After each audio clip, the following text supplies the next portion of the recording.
Hey there YouTube! This week we're looking at the MaxKare wake up light. And there it is, sitting on my wife's nightstand there. We got this because our first child is about ready to start school. We're work-at-home parents, so we get to be on whatever our schedule is.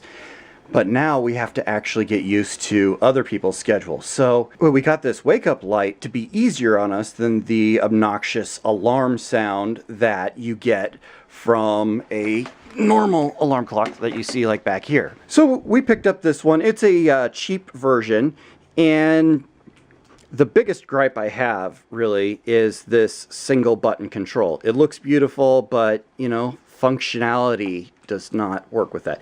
We'll come back to that in just a second. Here's the manual. It's not real helpful. It's really thick, but the problem is it's multiple languages, so there's really not that much information in whatever language you happen to speak. Now, as far as setting, there are more buttons. As you can see down here, you actually hold down the clock button here, and then it'll start flashing the hours, then the minutes, and then you can just set the time with the plus and minus here. There's the alarm, where you can set the alarm time through the same way, and then after you finish with the minutes, it ends up going to alarm sounds. And actually, I'll show you that. So I'll hold that down, and alarm showing, so we're getting up at 4 a.m. And there, and we're on alarm 7, and if that's being picked up on the sound right on the camera, you're hearing a little birdie. So that's kind of a neat little way. And then if you see the alarm light there, the alarm is on right now. So what's really neat about this is the alarm always stays set. So once it's run through its cycle, the alarm auto resets itself each day for you. So you don't have to worry about forgetting the alarm. But on your days off, you're going to be waking up at the same time. So what's really neat about this thing is about 30 minutes prior to the alarm going off, it starts lighting up. And it's got like 3 light settings, and I'll actually show them off here. Let's see, there's low,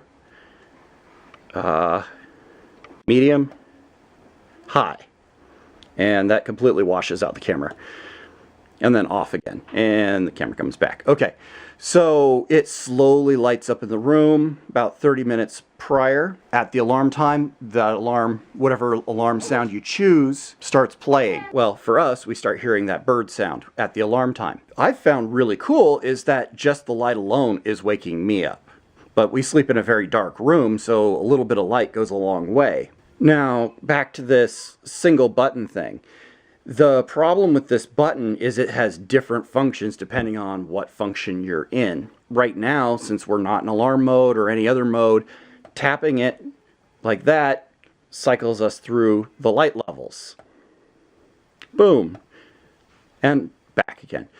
So that's simple enough, but when you are in alarm mode, tapping it turns the light off instead, or at least it has for us. It's turned the light off instead.